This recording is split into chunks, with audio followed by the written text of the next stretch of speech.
संयुक्तं नित्यं ध्यायन्ति योगिनः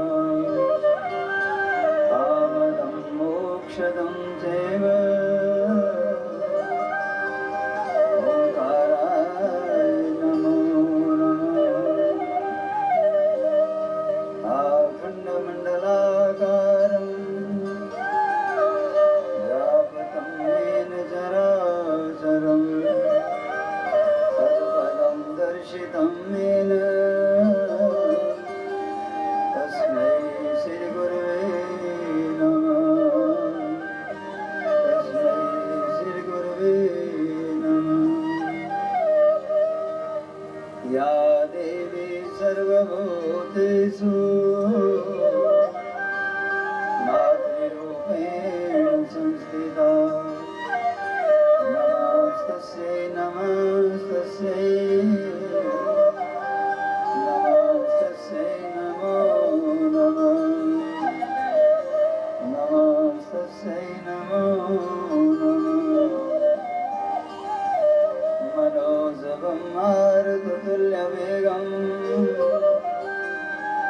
जितेन्द्रियं बुद्धिमतां वरिष्ठं वातात्मजं वानयोधमुख्यं श्रीरामदूतं शरणं प्रपद्ये। श्रीरामदूतं शरणं प्रपद्ये। मंदारमाला गुलितालकाये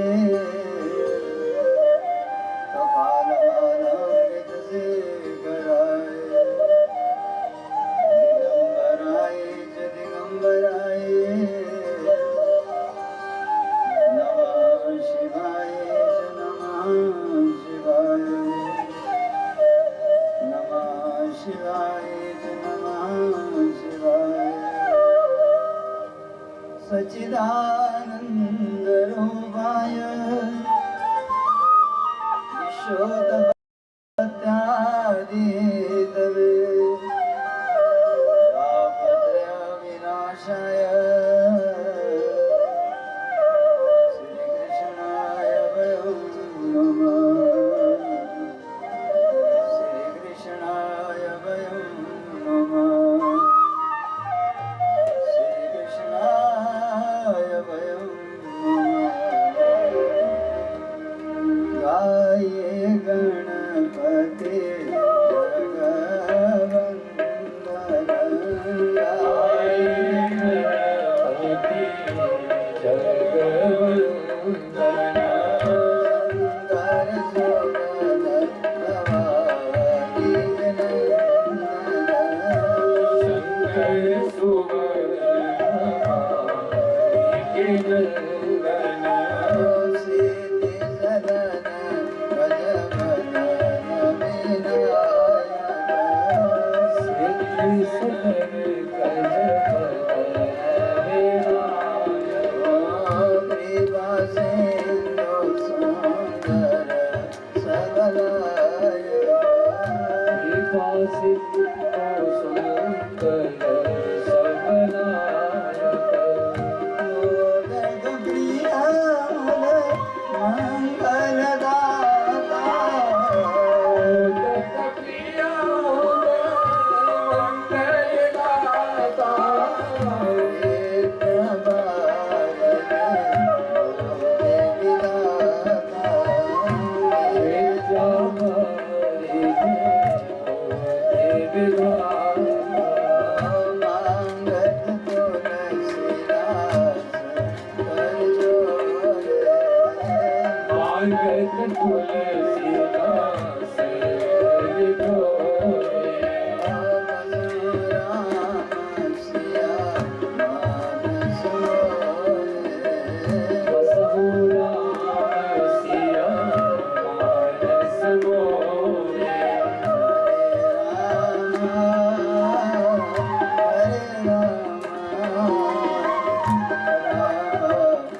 बांके बिहारी लाल की श्रीमद् भागवत महापुराण की पवन सुत हनुमान की सियावर रामचंद्र भगवान की जगदम्बे महामाया की उमापति महादेव की सदगुरु भगवान की सत्या सनातन धर्म की गौ माता की बस्ती खेड़े की सब संत जनों की सब भक्त जनों की ओम नमः पार्वती पतये हर हर महादेव हर हर महादेव।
श्रीमद्भागवत महापुराण परम संहिता परम वैष्णव संतों का परम धन श्रीमद्भागवत महापुराण परमहंस चक्र चूड़ामणि श्री सुखदेव जी महाराज श्री राधा कृष्ण के युगल चरणों में वंदन करते हुए गंगा के तट राजा परीक्षित को भागवत का रसास्वादन करवा रहे हैं और उन्हीं कथाओं का गुणगान नैमिषारण्य में सौन का ऋषि अपने सदगुरु भगवान श्री सूर्य के मुख से कर रहे हैं और उन्हीं कथाओं का गायन इस कथा पंडाल में बैठकर हम सब करने जा रहे हैं।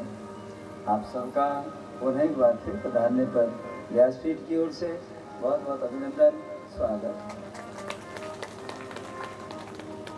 यज्ञ मंडल में विराजमान सभी देवी देवतागण, विद्युत मंडली, इस यज्ञ के आचार्यगण, यहाँ के सभी ग्राम निवासी, दूर दूर से पधारे आप सब श्रोतागण भाई बहन, नैमी सारण्य से पधारे हमारे दंडी स्वामी जी, और माइक के जरिए जहाँ तक मेरी आवाज़ जा रही है सब सुनने वाले श्रोतागण भाई बहन, यूट्यूब चैनल और फेसबुक के माध्यम से अपने अपने घर में बैठकर कथा का आनंद लेने वाले सभी श्रोतागण भाई बहन, उन्हें एक बार फिर स्वागत कि कथा हमारे जीवन में आनंद और भक्ति का प्रकाश है।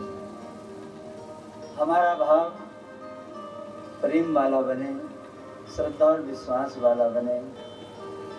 और हमने कल इसके लिए 4 सूत्र बताए थे।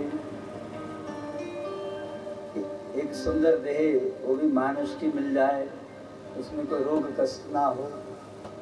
दूसरा, किसी सदगुरु की कृपा हो जाए। और तीसरा, इस बुद्धि में कोई भ्रम, कोई उलझन ना रहे, इसमें कोई तर्क वितर्क ना रहे। ज़्यादा लॉजिक रहेगा तो ज़्यादा परेशानी हो। और चौथा, जीवन में भजन के लिए उधारी ना करें कि आज नहीं कल कर लेंगे, कल नहीं परसों कर लेंगे, आज बेटे की शादी है, कल जन्मदिन है, परसों टांग बाजू में दर्द है। इसी तरह जिंदगी बीत जाती है और हम सोचते हैं बुढ़ापे में भजन करेंगे। बुढ़ापे में भजन नहीं, भाजन होता। गुरु कृपा हो जाए और गुरु की शरणागति जीवन में मिल जाए तो जीवन बदलता है। गुरु बिना गति न नस्ती, गुरु बिन भव निधि तरह ही न कोई, जो विरंच शंकर संग हुई। सदगुरु की कृपा हो जाए, किसी संत महात्मा का आशीर्वाद मिल जाए तो बुद्धि में विवेक जग जाता है और जीवन में सही जीना कैसे है उस जीने की कला आती है। स्वयं भगवान भी ओधो को यही समझा रहे हैं, ओधो घोर कलयुग जब आएगा तब तो इंसान के पास भजन करने का समय नहीं होगा। तो कहा उस घोर कलयुग में अगर कोई मेरा कीर्तन, कोई कीर्ति, कोई वंदना कर लेगा तो उसको कली का दोष नहीं लगेगा। यत फलम नास्ति तपसा न योगेन समाधिना, तत फलम लभ्यते संज्ञा कलो केशव कीर्तना। कलिर्दोष निधे राजन्नास्ति, एको महान गुणः, कीर्तना देव कृष्णस्य मुक्त संगम परम व्रजे। और सुखदेव जी राजा परीक्षित को यही बता रहे हैं कि कली के दोषों से अगर बचना है तो एक ही विधि है, बस इस रचना से हरि नाम गाओ और दोनों हाथ से ताली बजाओ, और कोई विधि नहीं। अकेले हैं तो अकेले करो, 2 हैं तो 2 के संग करो, 3 हैं तो 3 के संग करो, जीवन सुंदर बीत जाए। और कोशिश करो इन कानों के द्वारा हरि कथा सुने, तब ये भागवत की कथा तारे। क्योंकि भागवत में 4 अक्षर हैं, भा, ग, ब और ता। भा का अर्थ है जीवन में भाव, श्रद्धा का, विश्वास का, विवेक और समझदारी का। अंधा भागना, तब जीवन में आनंद मिलेगा। प्रेम में मई भाव हो। और दूसरा शब्द है ग, हमारी बुद्धि के जो विचार हैं वो गगन की तरह विशाल होने चाहिए, बड़े होने चाहिए, संकुचित सोच ना हो, छोटी सोच ना हो कि मुझे मिले बाकियों को ना मिले, ऐसी सोच ना हो। इसलिए वो मेहंदी जो बांटता है ना, मेहंदी बांटने वाले के हाथ में रंग खुद लग जाता है। मीठा बांटोगे इन हाथों से तो मीठे का स्वाद आपके हाथ में स्वयं लग जाएगा।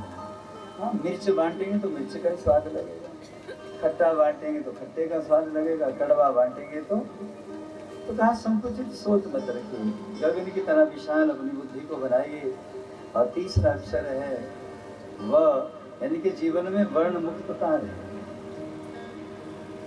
जब तक इस बुद्धि में भेद बुद्धि रहेगी तब तक कुछ मिलने वाला नहीं। जब सारा संसार, जो हम गा रहे हैं, सिया राम मय सब जग जानी, करम प्रणाम जोरी जुग जानी, सारा संसार अपना है, ये तब लगेगा जब बुद्धि में विकार नहीं हो। अब चौथा अक्षर है त। जब ये तीन चीजें जीवन में जुड़ जाएंगी तो कहा राजन ये कथा तारण कर दे। तो बार बार भगवान की कथाओं को हम सुने, जितना सुनेंगे उतना ही आनंद आएगा। हाँ, रूठना और मनाना ये चलता रहता है। हम जीवन में वैर ना पालें, शत्रुता ना पालें, उसका समाधान नहीं। गोप ग्वालों की तरह हमारा निश्चल भाव हो। और भगवान ने यही संदेश दिया अपनी लीलाओं से कि भैया मुस्कुराते रहो। मेरा जन्म तो कारागार में हुआ, लेकिन मेरा लालन पालन दूसरी माता और पिता के पास हुआ। तो कितने ताने मारे पर कन्हैया फिर भी मुस्कुराते रहे। और तीसरी बात, कंस ने कितने बड़े बड़े दुराचारी मारने के लिए भेजे, लेकिन पल में सबका सहाय किया। बस यही है, विचार अच्छा हो, समझदारी ठीक हो, मन में हृदय में कोई छल कपट ना हो तो परमात्मा दूर नहीं। तो हमारा जीवन भक्तिमय बने। सुंदर सुंदर लीलाएं हमने सुनी, क्योंकि 7 दिन में पूरी तो कहाँ होती है। भगवान ने एक लीला की, किसी ने शिकायत की, यशोदा आपका जो कनुआ है ना कन्हैया, वो बरसाने की छोरी है ना राधा, आजकल उसी के साथ घूमता है और कुछ ठीक नहीं चल रहा है, ऐसा हमने लोगों से सुना। ऐसा कुछ नमक मिर्च लगा करके यशोदा को भड़काया। कन्हैया गऊ चराने गए हुए थे, सांझ की बेला हुई, माँ यशोदा क्रोध में है, गुस्से में है, लाल पीली हुई पड़ी है कि आने दो उसको एक बार, छोड़ूंगी नहीं। और जैसे ही कन्हैया गऊ चरा के वापिस आए, बस सीधा बुलाया, इधर आओ कन्हैया, तेरा कल से आना जाना बंद, तू कहीं नहीं जाएगा, न ग्वाल वालों से मिलेगा, न गोपिकाओं से मिलेगा, और वो जो बरसाने की वृषभानु दुलारी है ना, उससे तो कतई नहीं मिलेगा। ठीक है, कन्हैया ने कहा ठीक है, हम नहीं मिलेंगे, और तेरा आज से रोटी खाना पीना भी बंद। मैं सुन सुन के तंग हो गई, कभी दही चुराता है, कभी मटकी फोड़ता है, कभी क्या करता है, अभी नई खबर तेरी मिल रही है। कन्हैया ने आज खाना नहीं खाया, जाके बिस्तर में सो गए। 1 दिन बीता, 2 दिन बीते, 3 दिन बीत गए, पर कन्हैया बिस्तर से नहीं मिले, क्योंकि माँ थोड़ी ज्यादा सख्त हो गई। चौथा दिन हो गया, माँ यशोदा मनाने गई, कन्हैया उठो, तुमने भी नहीं खाया तो गौओं ने भी नहीं खाया, और ग्वाल वालों ने भी नहीं खाया। ये प्रेम है, याद रखो। माँ कुछ ऐसी मर्म की बातें बोलने लगी ताकि कन्हैया उठ जाए, तो कन्हैया नहीं उठ रहे। क्या कहते हैं, तो मैंने चारनिया तेरिया गैया, यशोदा मैया।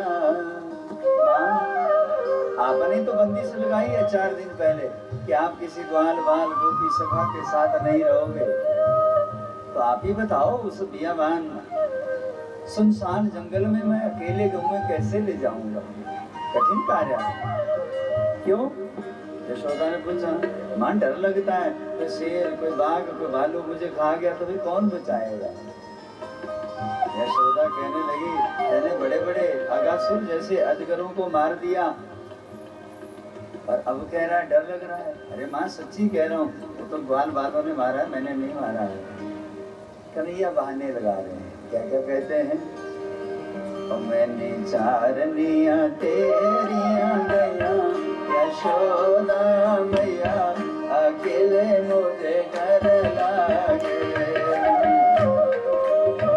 तेरिया गया यशोदा मैया, अकेले मुझे डर लागे।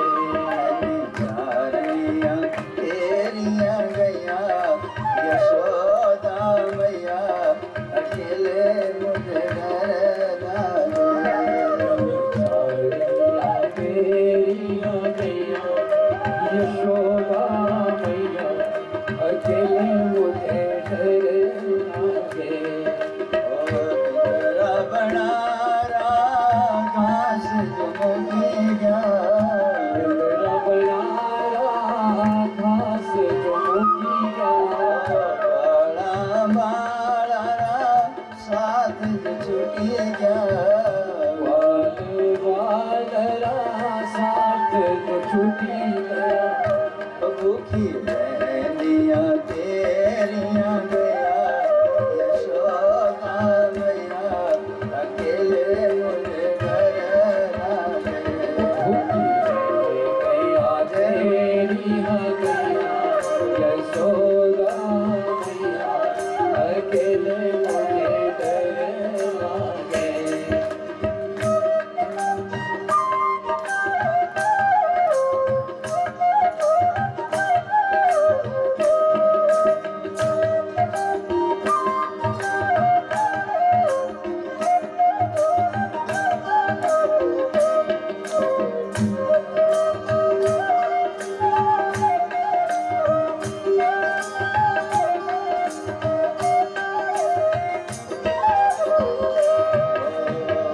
जमुना नदीरा पानी जो सूखेगा, जमुना नदीरा पानी जो सूखी गया, गोपियारा साथ जो छूटी गया, गोपियारा साथ जो छूटी गया।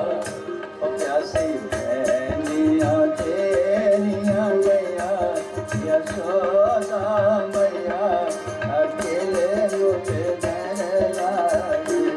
प्यासी रहनिया तेरिया गया यशोदा मैया, अकेले मुझे डर लागे, अकेले मुझे डर लागे, अकेले मुझे डर लागे।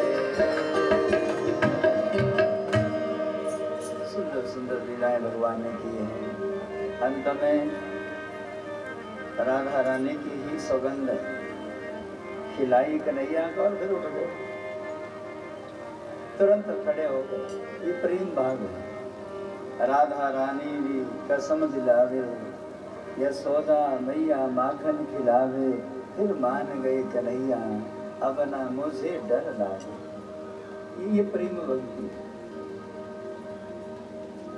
भगवान ने सुंदर सुंदर लीलाएं की। कंस का मर्दन किया, अपने नाना उग्रसेन को राजगादी पे बिठाया। और उधर कंस की 2 पत्नियां थी, नाम था अस्थिर प्राप्ति। दोनों अपने पिता जरासंध के पास गई और कहा, पिताजी आपके होते हमारा सुहाग उस ग्वाले ने उजाड़ दिया। जरासंध सेना लेकर के आया, 1 बार 2 बार 3 बार 17 बार आया, हर बार मुंह की खानी पड़ी।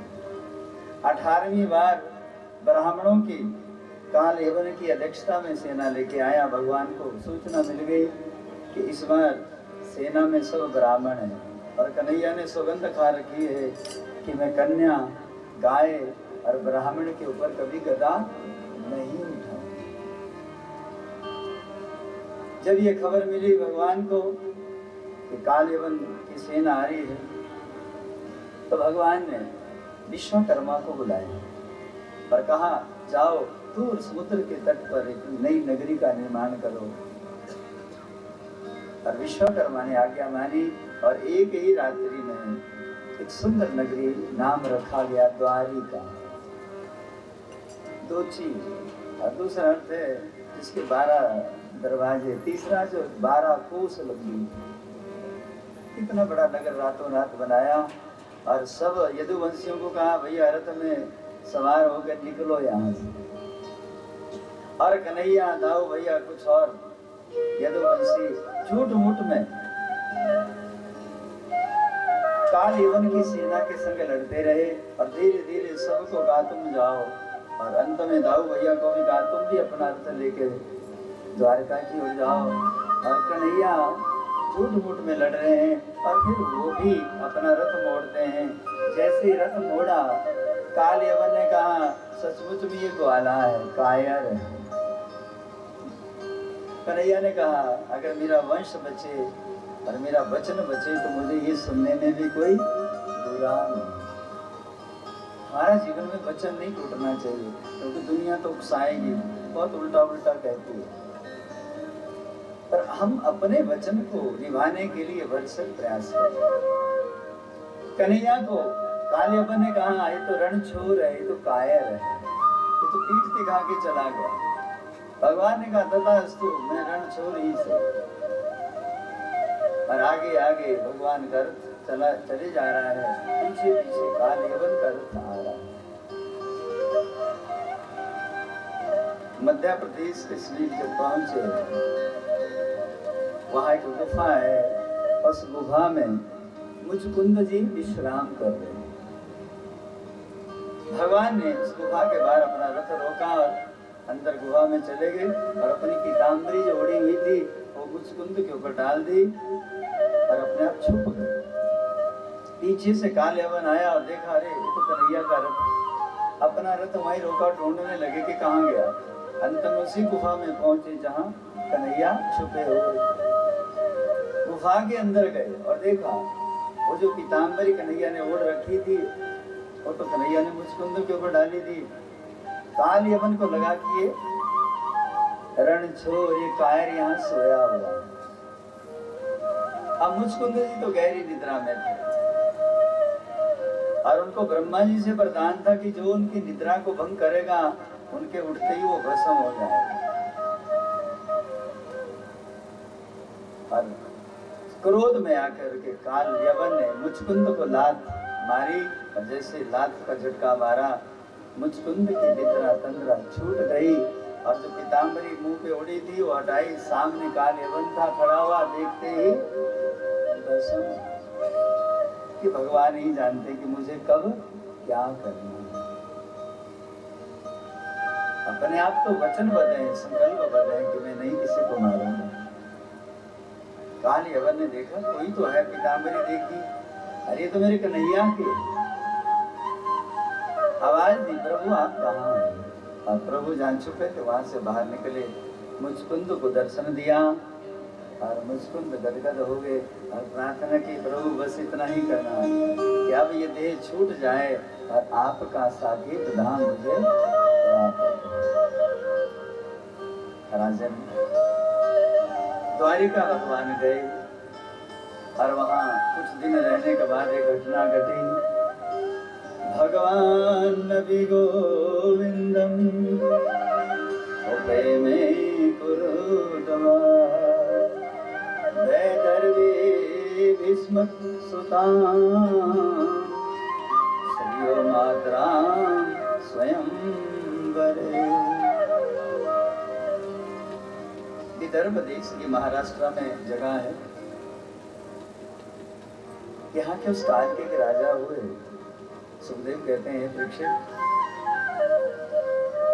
नाम था भीष्म, उनकी कन्या थी, नाम था रुक्मिणी। बोलिए रुक्मिणी मैया की। ये लक्ष्मी का अवतार है। भगवान की दो शक्तियां होती हैं, एक पराशक्ति, एक अपराशक्ति। पराशक्ति भगवान के संग रहती है, कभी अलग नहीं होती, और दूसरी अपराशक्ति जिसको हम लक्ष्मी कहते हैं। लक्ष्मी कभी भगवान के चरणों में रहती, कभी रूठ करके मायके चली जाती है। और लक्ष्मी का मायका कहाँ है? समुद्र में। लक्ष्मी समुद्र की पुत्री। राधा जी भगवान की पराशक्ति हैं और लक्ष्मी यानी कि रुक्मिणी मैया उनकी अपराशक्ति। एक दिन नारद राजा भीष्म के यहाँ आए और कन्हैया की कुछ लीलाएं सुनाई।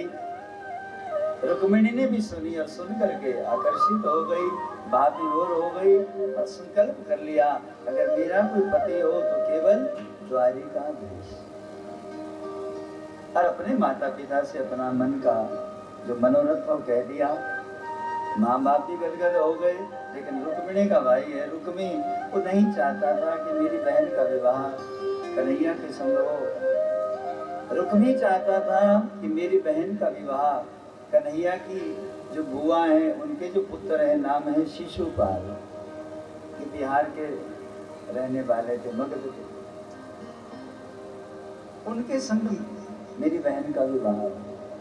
और शिशुपाल कन्हैया को अपना दुश्मन मानते हैं, जबकि सखी मासी का पुत्र है, मौसेरा भाई। इसलिए दुश्मनी रखी है कि कन्हैया की सारी दुनिया पूजा करते हैं और मेरे को कोई नहीं पूछता, बस यही। और दूसरा कारण है, संत कुमारों ने जो जय और विजय को श्राप दिया है कि तुम 3 योनि में तक असुर योनि में रहेंगे, ये वही जय और विजय अर्थात शिशुपाल और दंत वक्र इस जन्म में बन के आए हैं, इसलिए भी दुश्मनी रखते हैं। घर में कलेश हुआ, बात नहीं मानी, और उधर रुक्मी ने अपनी बहन का विवाह घोषित कर दिया कि शिशुपाल के संग होगा, फलाने दिन होगा। रुक्मिणी परेशान हो गई, एक अपने कुल पुरोहित को बुलाया, नाम है सुदेव। पराहिता इति ही पुरोहिता, जो अपने यजमान का कल्याण करे उसी का नाम है पुरोहित। राजन चिट्ठी लिखी रुक्मिणी मैया ने, संदेश दिया कन्हैया को, द्वारिकाधीश को, कि जब ये ब्राह्मण देवता आपके घर पहुंचेगा राजमहल, तब तक बारात घर में शिशुपाल की पहुंच गई होगी। इसलिए मैंने तो आपको अपने मन से अपना स्वामी नाथ मान लिया है। अगर आप चाहते हैं कि आप मेरा पाणी ग्रहण संस्कार करें, तो हमारे कुल की रीत है कि विवाह से पहले कन्या माँ भवानी के मंदिर पूजा करने जाती हैं, तो प्रभु वहां से मुझे चुरा लेना। क्या लिखा? चुरा लेना। ये नहीं लिखा कि भगा लेना, और ये भी नहीं लिखा कि मैं आपके साथ भाग जाऊं। शब्द लिखा मुझे हरण लेना, मेरा हरण कर लेना। सुदेव ब्राह्मण चिट्ठी लेकर के द्वारिका पहुंचा। कन्हैया ने चिट्ठी पढ़ी, तुरंत अपने रथ को तैयार किया और हवा के वेग से भी ज्यादा तेज गति से चलते हुए द्वारिका से विदर्भ देश पहुंचे।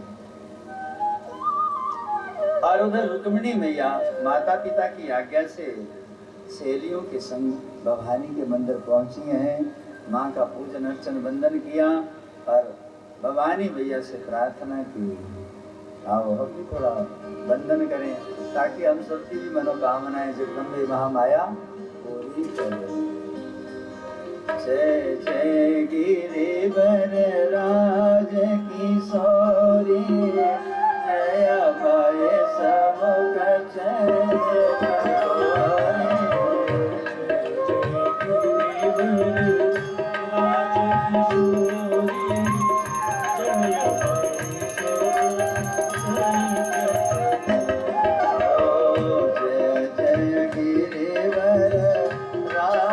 किशोरी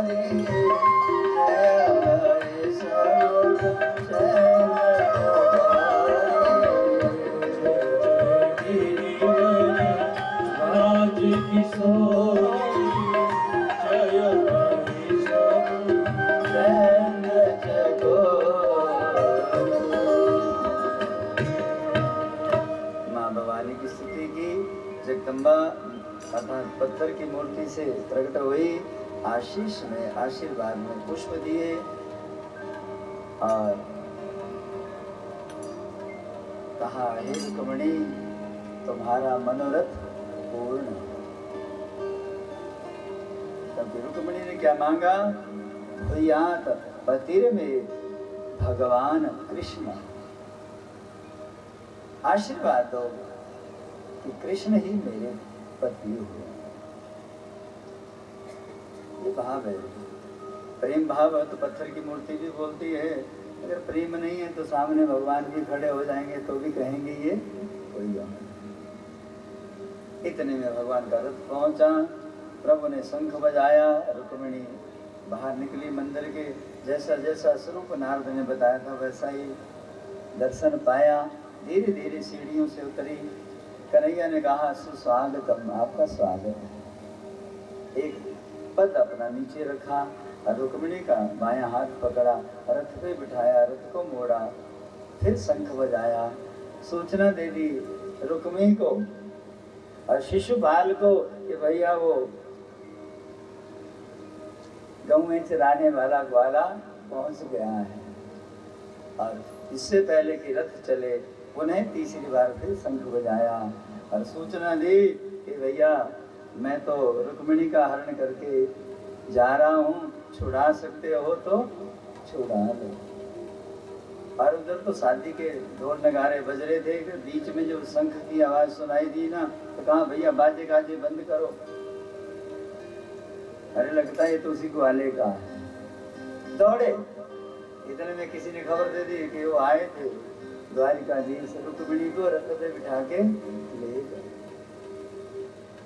राजन प्रभु रुक्मिणी को लेकर के द्वारिका पहुंचे, सीधे राजमहल नहीं ले गए, राजमहल के बाहर रखा, अपने माता पिता को सूचना दी कि मैं आपके लिए बहू रानी लाया हूँ, अगर स्वीकार है तो उसको राजमहल ले आओ, नहीं स्वीकार है तो मैंने जहां से चुराया वहीं छोड़ के आ जाऊंगा। माता पिता वसुदेव देवकी गदगद हो गए और फिर सुंदर बारात भगवान की निकली है। माँ देवकी ने आज पहली बार कन्हैया का अपने हाथों श्रृंगार किया। जब सुंदर श्रृंगार हुआ दूल्हे के रूप में भगवान का, तो माँ को लगा कि इसको नजर न लग जाए, तो अपनी आंख से काजल निकाला और कन्हैया की माथे पे लगाया, नजर न लगे। और भाव व्यक्त करती हैं, क्या व्यक्त करती हैं माँ देवकी, मेरे बांगे बिहारी लाल नजर तो लग जाएगी, मेरे बांगे बिहारी लाल नजर तो लग जाएगी, मेरे तो मदन गोपाल नजर तो लग जाएगी, मेरे तो मदन गोपाल नजर तो लग जाएगी।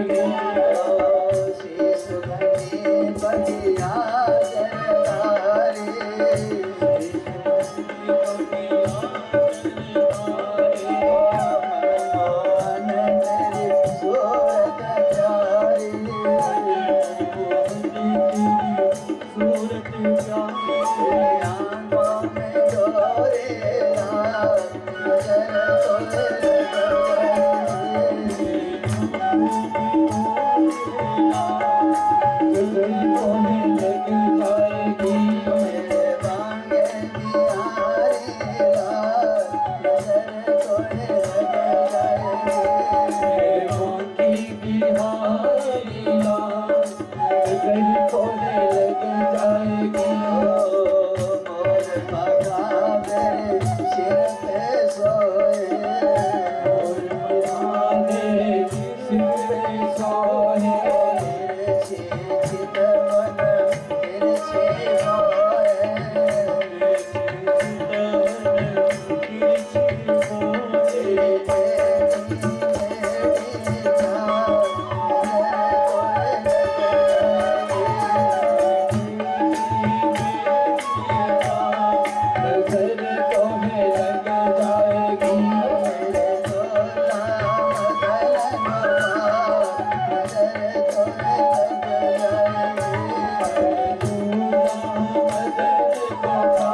रुक्मिणी के माता पिता भी पहुंच गए कन्यादान करने के लिए।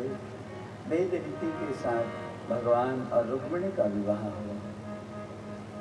राजन, इनके घर में कामदेव ने अवतार लिया, जो भोले बाबा के तीसरे नेत्र के खुलने से भस्म हो गए। जब जदुवंश कृष्ण अवतारा, होई हरण महामहिवारा, कृष्ण तनय होई पति तोरा, बचन अन्यथा न होई न। भोले बाबा ने वचन दिया था और आज पूरा हुआ। रुक्मिणी मैया के एक बालक का जन्म हुआ, नाम पड़ा प्रद्युमन। बोली प्रद्युमन महाराज की जय। और इन्हीं प्रद्युमन का विवाह इनकी पत्नी, जो अब माया दासी नाम से संभरासुर के राजमहल में रहती है, उनके संग। और इन्हीं के एक पुत्र हुआ, नाम पड़ा अनिरुद्ध।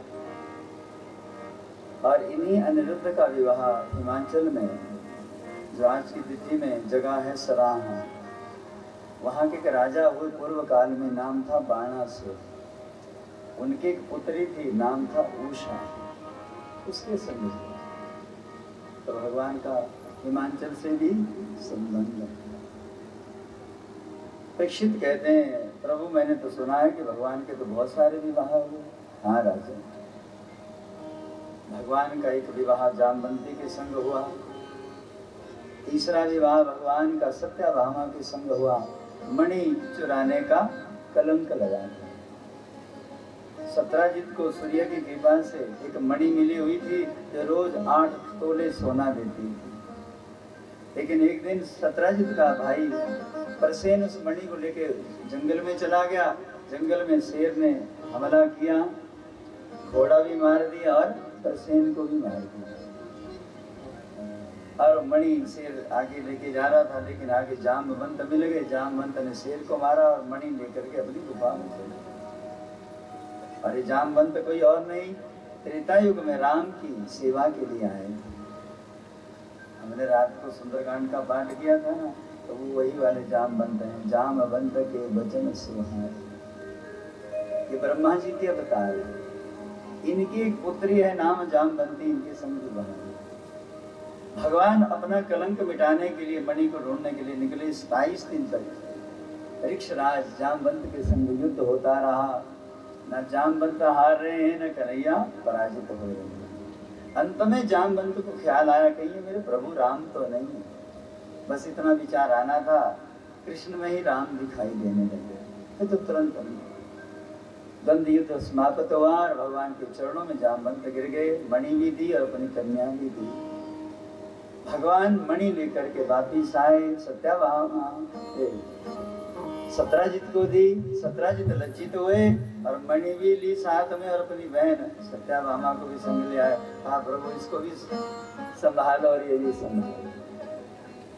चौथा विवाह भगवान का सूर्य की पुत्री है, नाम है यमुना कालिंदी, उनके संग हुआ। पांचवा विवाह नाम है मित्र बिंदा, बिंद अनुबिंद की बहन है, अवंती के राजा, इनके संग हुआ। और छठा विवाह अयोध्या के राजा हुए इस काल में नगनज, उनकी कन्या की नाम था सत्या, उसके संग। सातवां विवाह ककया देश, आज की तिथि में यह अफगानिस्तान है, यहाँ के उस काल के राजा हुए, नाम था श्रुतकीर्ति, उनके एक पुत्री थी, नाम था भद्रा, इनके संग भगवान का सातवां विवाह हुआ।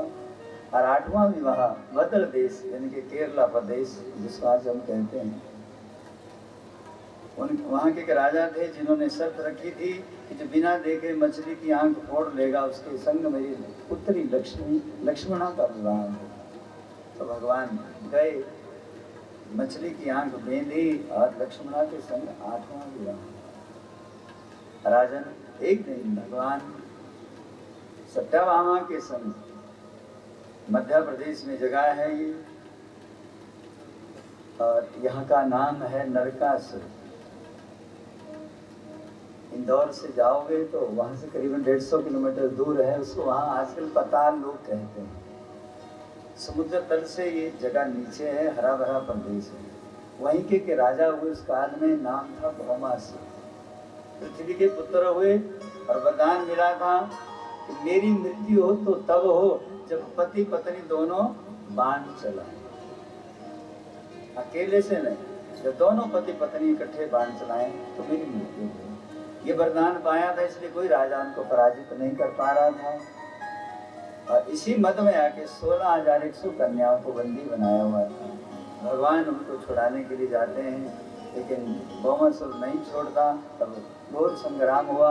अंत में भगवान श्री कृष्ण और सत्याभामा ने इकट्ठे मिलकर बाण चलाया और भौमासुर का वध किया। बोली बांके बिहारी लाल की। 16,100 कन्याओं को मुक्त करवाया। कन्याएं मुक्त होगी, गदगद होगी, लेकिन विचार करती हैं हम घर वापिस कैसे जाएं? समाज हमारी इज्जत नहीं करेगा। कहा कन्हैया आपने हमें मुक्त करवा लिया, ये तो ठीक है, पर हमें मानेगा कौन? अब तो हमारे पास एक ही रास्ता है कि हम समुद्र में जाएं और अपनी आत्महत्या कर लें। भगवान ने कहा ऐसा नहीं हो सकता, मेरे रहते ऐसा नहीं हो सकता। 16,101 रूप धरे और सब कन्याओं के संग भगवान ने पानी में संस्कार किया और सबको राजमहल लाए और सबको सुंदर सुंदर भवन बना करके राजन भगवान के सखा हुए, नाम था सुदामा, जो दरिद्र नहीं गरीब, लेकिन अपने नियम के पक्के थे। और सुदामा के जीवन में 6 गुण हैं। इसलिए भगवान कहते, सुखदेव कहते हैं, राजन जिस जीव के अंदर सुदामा की तरह ये 6 गुण होंगे, भगवान उसको अपना सखा बनाएंगे। कौन कौन से? कृष्णस्यासीत सखा कश्चित् ब्रह्मणो ब्रह्मविता विरक्ता इंद्रियार्थेषु प्रशान्तात्मा जितेन्द्रियः। ब्रह्मवितो अर्थात ब्रह्म को पाने की जिसके अंदर लालसा, पहला गुण। दूसरा ब्राह्मण हो, अर्थात जिसके जीवन में कोई प्रपंच ना हो, विगतो इति प्रपंचा इति विप्राह, जिसमें कोई प्रपंच शेष ना हो। और तीसरा गुण है विरक्त हो, कोई लेना देना नहीं है, ठीक है। और चौथा गुण है जिसने अपनी इंद्रियों को अपने बस में कर रखा है।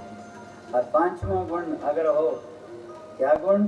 प्रशांत आत्मा, शांत रहते, न दुख में रोएंगे न खुशी में झूमेंगे। और 6ठा गुण है जितेंद्रिया, सदा अपने आनंद में जीते हैं और अपनी इंद्रियों को भगवान के चरणों में लगाए हुए हैं। ऐसे ये 6 गुण जिस भी जीव में होते हैं, भगवान उसी को अपना सखा बना लेते हैं। इसलिए भगवान ने सुदामा के संग अपनी मैत्री की। और ये कथाएं आप बार बार सुनते रहते हैं, और बस भाव यही है कि सुदामा जैसा भाव हो, जीवन में भगवान की कृपा जरूर मिलेगी। और भगवान की गृहस्थी देखने के लिए नारद भी आए, और नारद भी परेशान हो गए कि असल में कन्हैया किसके घर रहते हैं, समझ नहीं आया। भगवान से पूछा, प्रभु आप हैं किसके कक्ष में?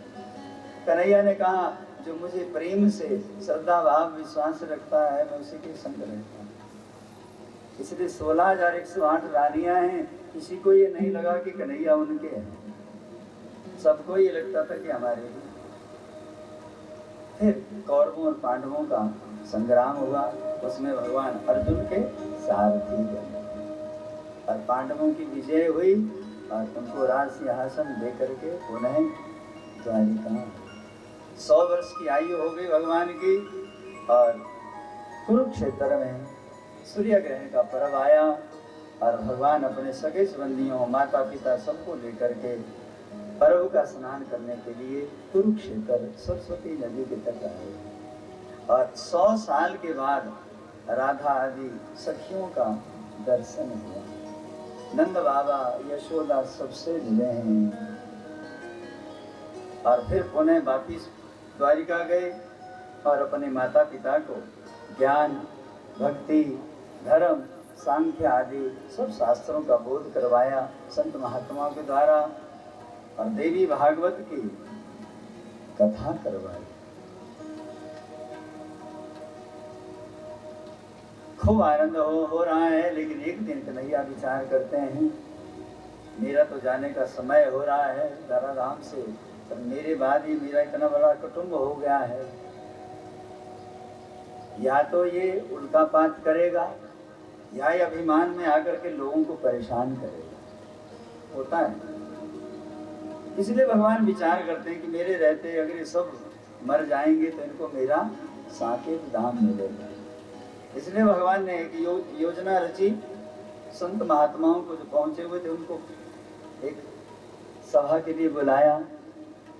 सुंदर सभा हुई और खूब ज्ञान की वर्षा बरसी। भगवान के पुत्र हैं, नाम है शांत।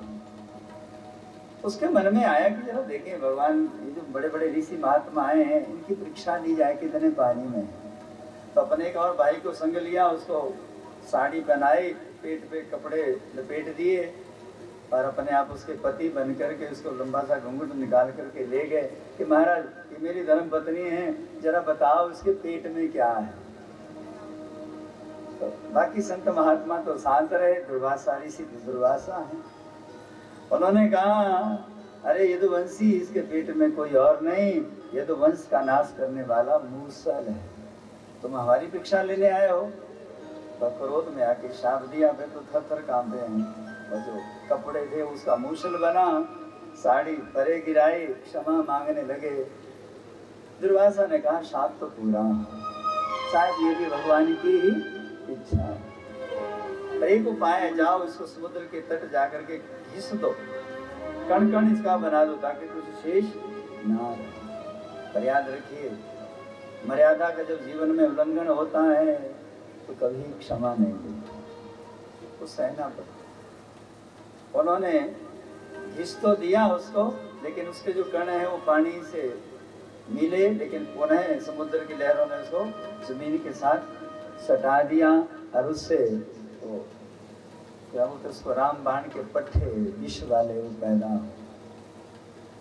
अब हथियार तो भगवान ने अपने वहां द्वारिका में गोद ही रखे थे। एक दिन की बात, कुछ बाल बाल आपस में कुछ कोई गेम खेल रहे थे, खेल रहे थे।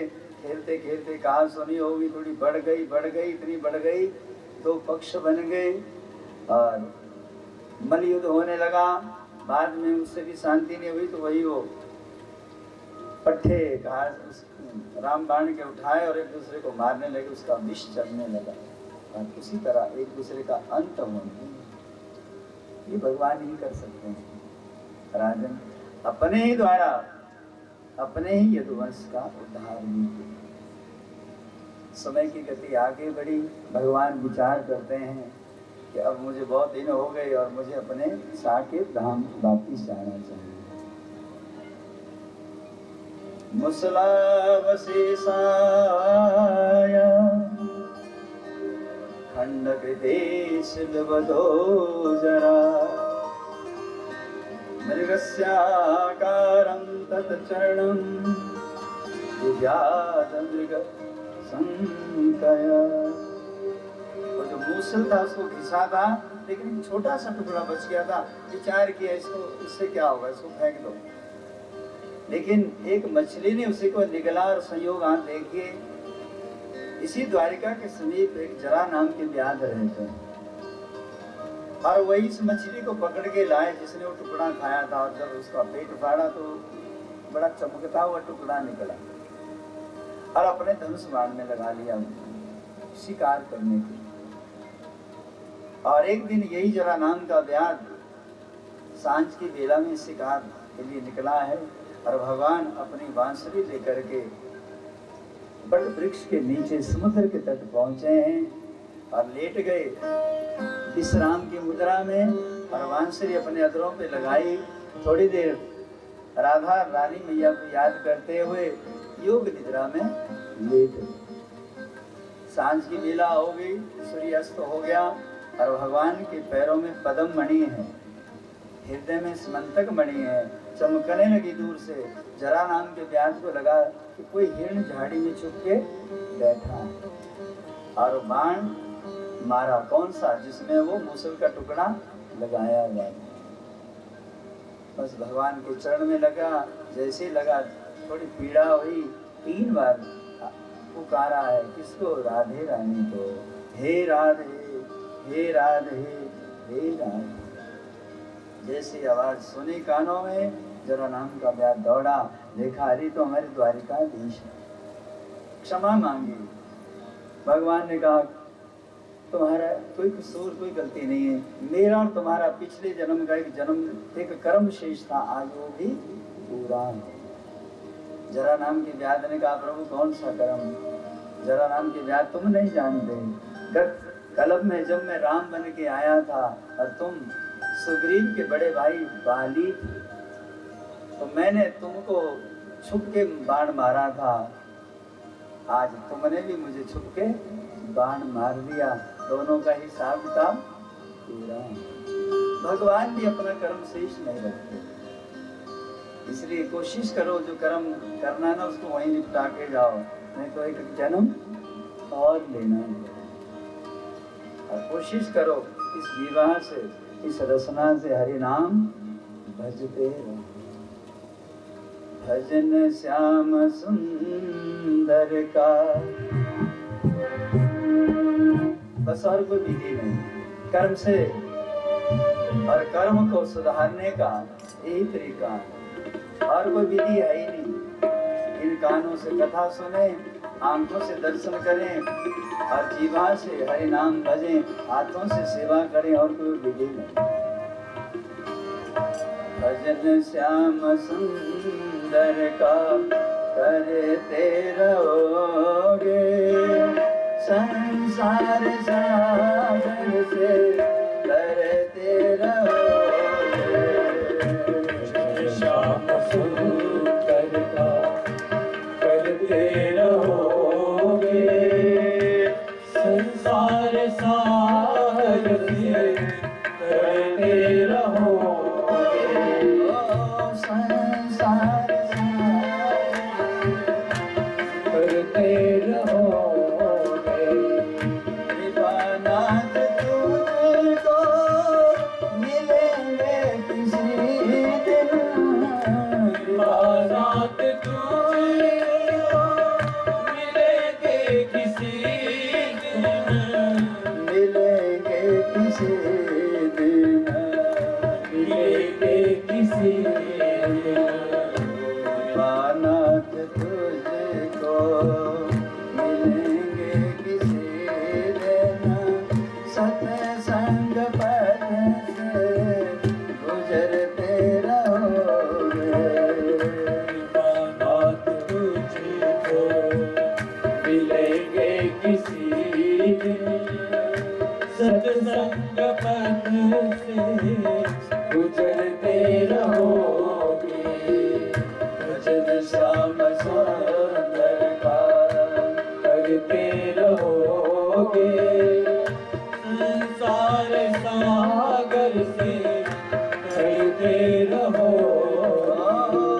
संसार सागर से करते रहोगे, संसार सागर से करते रहोगे।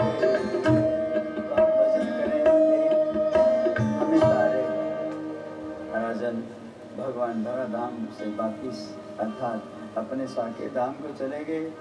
पीछे से यदुकुल का सारा संहार हुआ, द्वारिकापुरी एक क्षण में समुद्र में डूब गई, और सारे संसार में त्राही त्राही मची। इसलिए राजन बस एक ही विधि है कि कर्म से अगर बचना है तो हरि नाम भजो।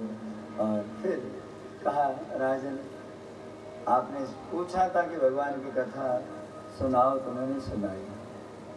अब आपका भी जाने का समय हो गया, तक्षक आने ही वाला होगा।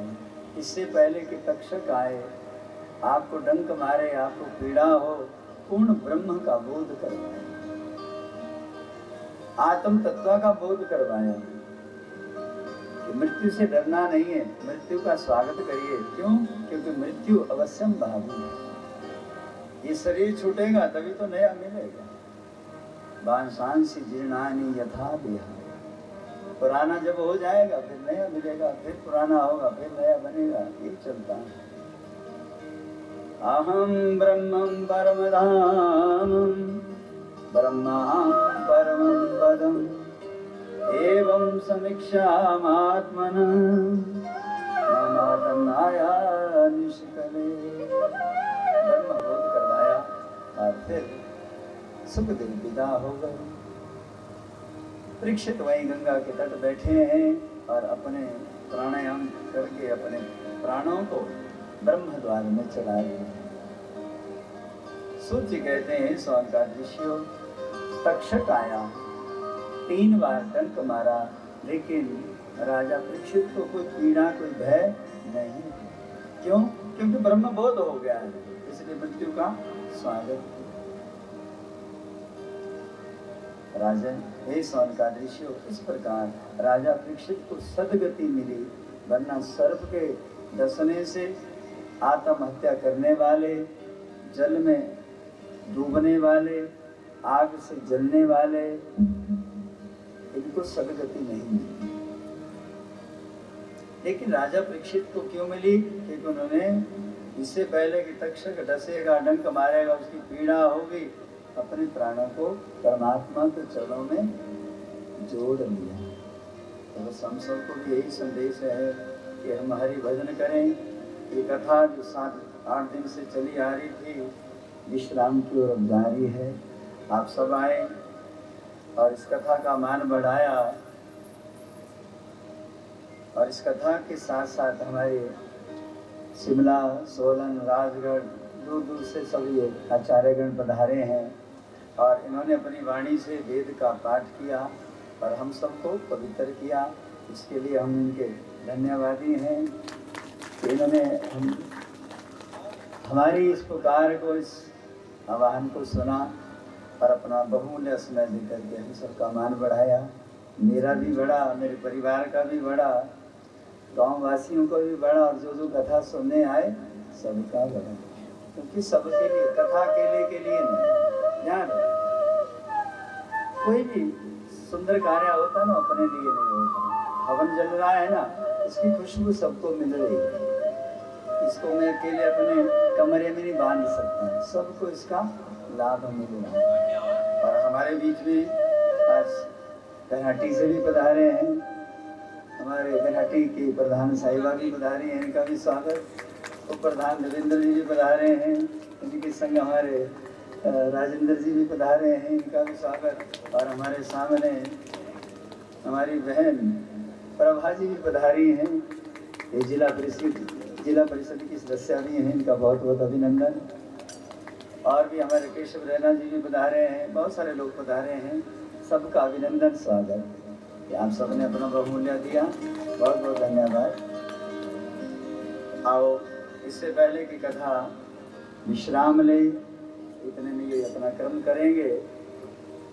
भागवत में आया है कि कोई जीव, कोई प्राणी अगर कथा को सुने तब तो कल्याण होगा ही, ना भी सुन सके तो कहाँ 1 श्लोक का, 2 श्लोक का, आधे श्लोक का पाठ जरूर करना चाहिए।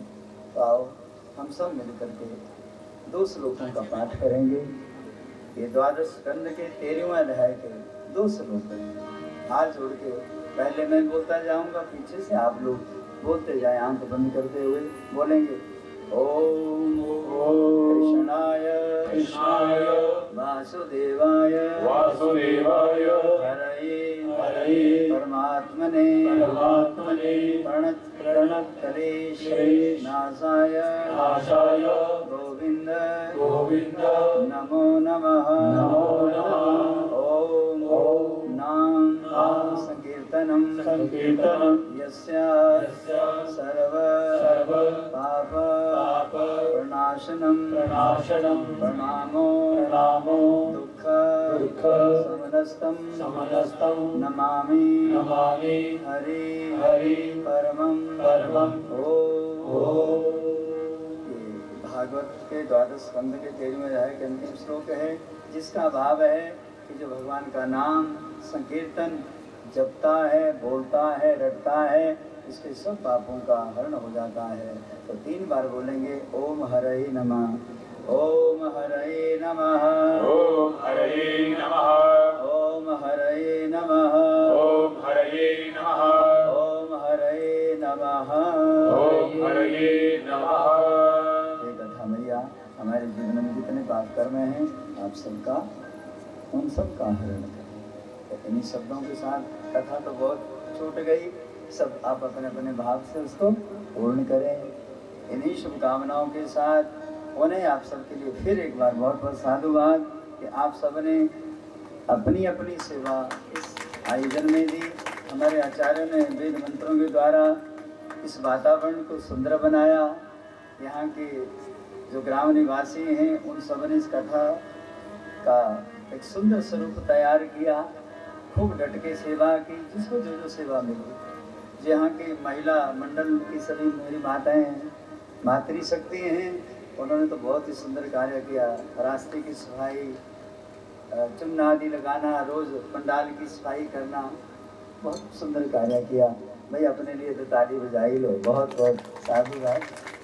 और हमारे जो युवा पीढ़ी के यहाँ जितने भी ग्राम के हमारे यहाँ के युवान भाई बहन हैं, वो पूरे जोश पूरे होश के साथ इस यज्ञ में जुटे रहे, उनके लिए भी बहुत बहुत साधुवाद। और इस भागवत कमेटी के जो सारे पदाधिकारी हैं, सभी सदस्यगण हैं, उन सब के लिए भी बहुत बहुत साधुवाद। इन्होंने भी भरपूर अपना तन मन धन और अपना समय 8 के 8 दिन इस कथा के लिए दिया। इन सब के लिए भी व्यासपीठ की ओर से बहुत बहुत आशीर्वाद और बहुत बहुत साधुवाद। और इसके साथ साथ हमारे जो परिकर हैं, इन्होंने संगीत के साथ आप सबका भी जो मनोभाव है वो परमात्मा की और अपने भजनों के साथ जोड़ने का प्रयास किया। इनके लिए भी बहुत बहुत आशीर्वाद। और ये सुंदर पंडाल संतोष जी ने तैयार किया है शिमला घाटी से आकर के, इसके लिए भी बहुत बहुत साधुवाद कि इसकी ये सेवा ऐसे ही जारी रहे और खूब सुंदर सुंदर पंडाल जहाँ भी जाए वहाँ लगाता रहे, ताकि सबका मन इसी तरह से बैठने के लिए करे। क्योंकि सुंदर वातावरण होगा ना तो कथा में मन जुड़ता है। स्थान की स्वच्छता, स्थान की शुद्धता और उसका अच्छा होना बहुत जरूरी है। और इसके साथ साथ रोज ये क्या भंडारा बन रहा था, जो हमारे पाचक हैं उन्होंने सुंदर सुंदर पकवान आपको बना के प्रसाद खिलाया, उनके लिए भी बहुत बहुत साधुवाद। और इस यज्ञ में परोक्ष अपरोक्ष रूप से जो जो सेवा सबने दी, उसके लिए मेरी ओर से बहुत बहुत धन्यवाद। और सबको वंदन कि आप सबका ये सेवा भाव इसी तरह बना रहे। और अंत में हमारे बीच में नैमिषारण्य से हमारे आह्वान पर दंडी स्वामी जी पधारे और अपना ये बहुमूल्य समय और आशीर्वाद हम सबको दिया। इनके चरणों में हमारा वंदन। और इनके संग बैठे हैं स्वामी जी तारा स्वरूप जी, इनके लिए भी बहुत बहुत धन्यवाद। ये भी आए और इस यज्ञ का मान बढ़ाया। बस इनकी एक इच्छा है सबकी कि आप नैमिषारण्य आओ और एक बार कथा जरूर कहो। तो स्वामी जी अगर इच्छा हुई भगवान की तो अगले साल संकल्प तो नहीं करते, तो भरोसा और वचन दे देते हैं कि कथा जरूर कहेंगे। अब कब कहेंगे उसकी तिथि आगे निर्धारित करेंगे। और जल्दी कथा का समय रहेगा, क्योंकि जनवरी में तो कथा प्रयाग में होनी है और शायद उससे पहले वृंदावन में कथा होनी है। वो तो बना हुआ बाहर जाने का। और उसके बाद शायद हम नीचे उड़ीसा जाएंगे, पुरी में, वहाँ कथा रहेगी। उसके बाद आपको समय दे देंगे। समय तो निश्चित किया हुआ कुछ कथाओं का, बाकी ऐसे कथा हमारी जारी है। 15 तारीख से फिर कथा है, उसमें भी आप सादर आमंत्रित हैं। उसके बाद नज़दीक यहाँ क्या बोलते लद्दा में 26 तारीख से फिर कथा है, वहाँ भी आप सब सादर आमंत्रित हैं। तो कथा का क्रम हमारे साथ तो चला हुआ है, कोई वो नहीं है। इसका शिमला बस ये क्रम है, कथा कहीं समाप्त नहीं होती, कथा तो निरंतर चलती रहती है। बस कथा में हो जाओ और इस रचना से हरि नाम गाओ, यही कथा तारेगी। तो बोलिए बांके बिहारी लाल की जय। राधे रानी सरकार की जय। आज की आनंद की जय। जय जय श्री श्री राधे। राधे। तो हमारे आचार्य गणों को दूर पहुंचना है, इनका समय मैंने थोड़ा ज़्यादा ले लिया, इसके लिए वही क्षमा प्रार्थी हैं। हाँ जी,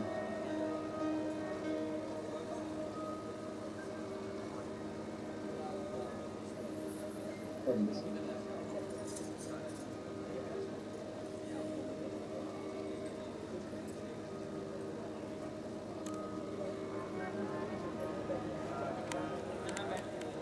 चाचा जी आप भी आइए।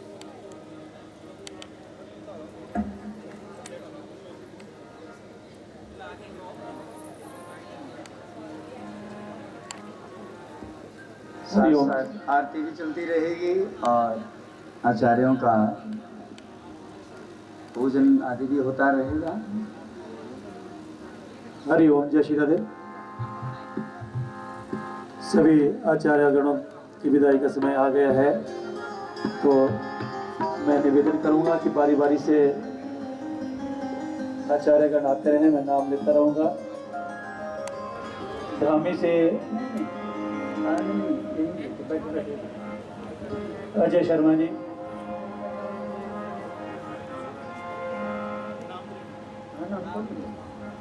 सबके नाम ले लो कटे।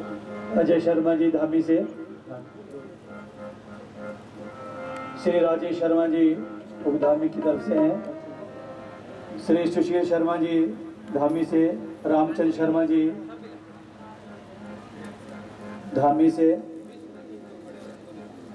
श्री महेंद्र शर्मा जी धामी से, सोनू शर्मा जी धामी से, विजय शर्मा जी, पवन शर्मा जी धामी से,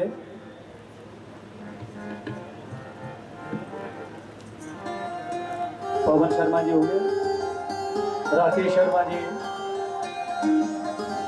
देवेंद्र शर्मा जी, सिरमौर से निखिल शर्मा जी, राजेश शर्मा जी सिरमौर से, अंशुल शर्मा जी सिरमौर से, आदित्य शर्मा जी, शोकी से श्री सुनील शर्मा जी,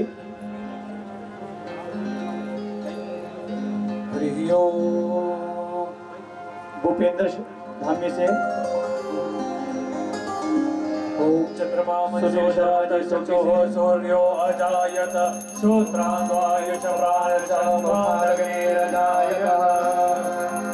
आरती राधे श्याम जी की कीजिए, आरती राधे श्याम जी की कीजिए, मन धन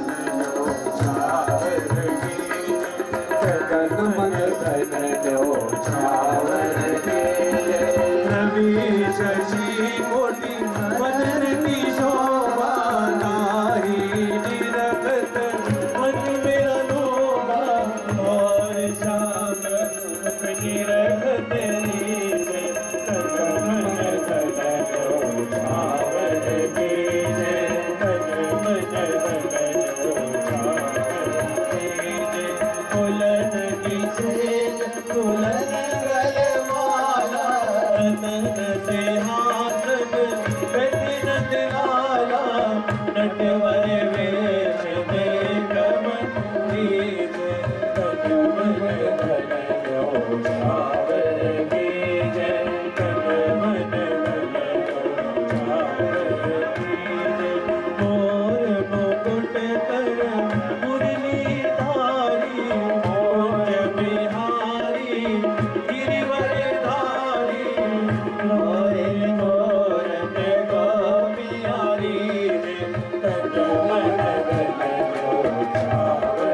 मोरे कुछ ना कीजे तन मन धन पावन कीजे तन मन आरती कीजे कंचन धार कपूर निवासी हरियाए निर्मल भई छाती कृष्ण स्वरूप नयन वर्ती तन मन धन सावर कीजे तन मन धन सावर कीजे आरती राज श्याम जी कीजे आरती राज श्याम जी कीजे तन मन धन सावर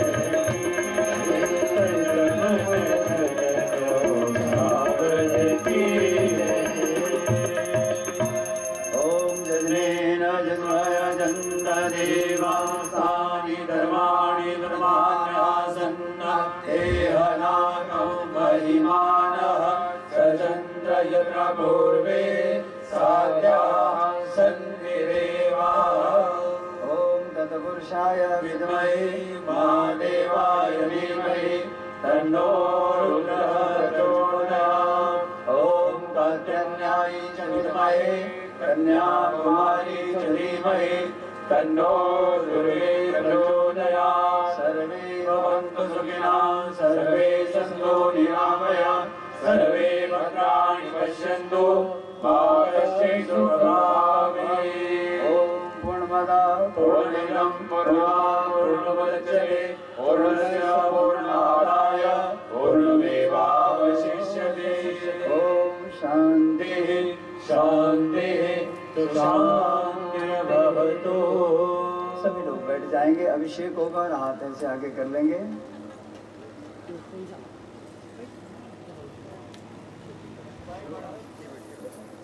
हाँ जी, अभिषेक।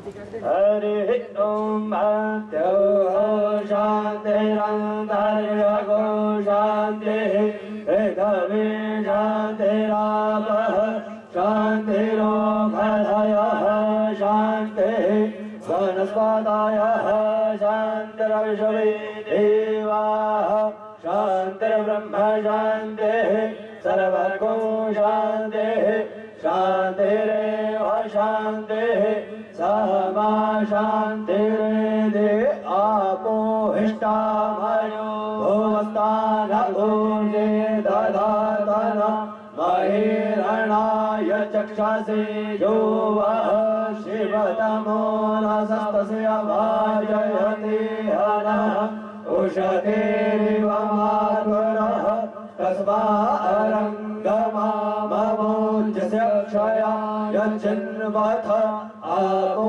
जनयथा जनाः रोगान् शेषान् वहन्ति तुष्टान् रुष्टान् तु कामान् सकलान् भीष्टान् त्वामाश्रितानां न विपन्नराणां त्वामाश्रितायां श्रयतां प्रयान्ति सर्वाबाधा प्रशमनं त्रैलोक्यस्याखिलेश्वरी एवमेव त्वया कार्यम् अस्मद्वैरिविनाशनम् अमृताभिषेकस्तु कल्याणम् आयु आरोग्यान् यजमानः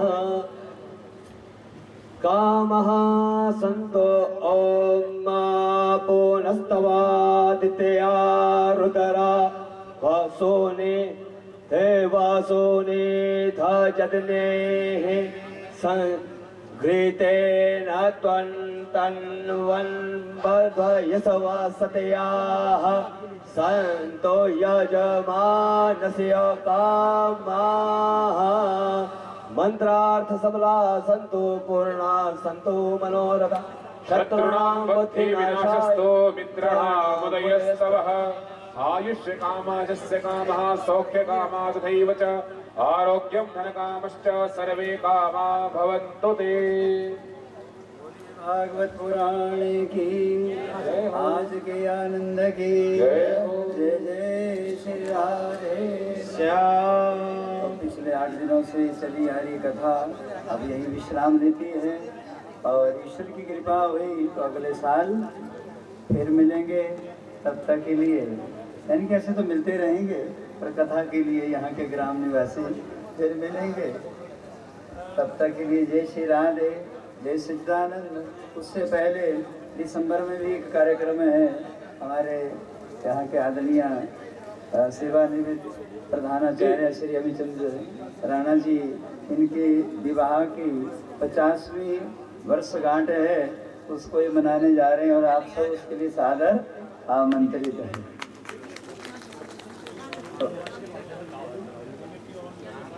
नमः पार्वती पतये हर हर महादेव शंभो। बाकी जो भागवत कमेटी वाले लोग हैं मैं उनसे प्रार्थना करूंगा वो सबसे पहले यहाँ आगे आ जाएं।